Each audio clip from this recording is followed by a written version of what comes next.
Hello student, आज पढ़ेंगे BSc agriculture third semester में एक सब्जेक्ट है environmental science and disaster management यानी पर्यावरणीय अध्ययन एवं आपदा प्रबंधन। उसमें एक टॉपिक है सॉइल टेक्सचर या मृदा कणाकार।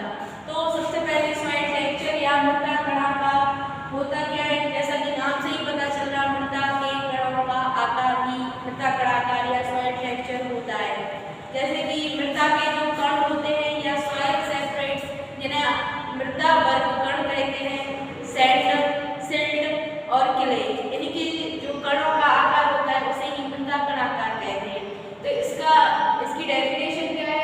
The relative proportion of soil separates in the soil known as soil texture, यानी मृदा के कणों का या मृदा वर्ग कणों का आपेक्षिक अनुपात जो होता है वह मृदा कणाकार कहलाता है।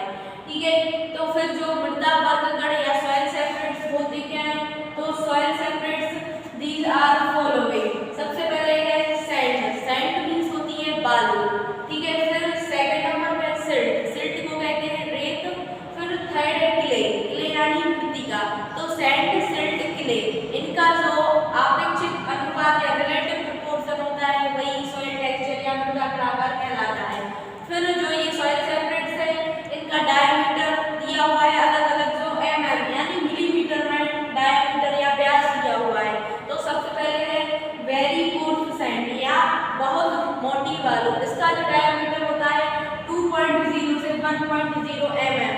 फिर सेकंड नंबर पर है कोर्स सैंड, इसे बोलेंगे मोटी बालू। इसका डायमीटर होता है mm में 1.0 से 0.50 mm। फिर उसके बाद मीडियम सैंड या मध्यम बालू इसको बोल सकते हैं, इसका होता है 0.50 से 0.25 mm। फिर है फाइन सैंड या महीन बालू, इसका डायमीटर है 0.25 से 0.10 mm। फिर वेरी फाइन सैंड या बहुत महीन बालू, इसका है 0.10 से 0.05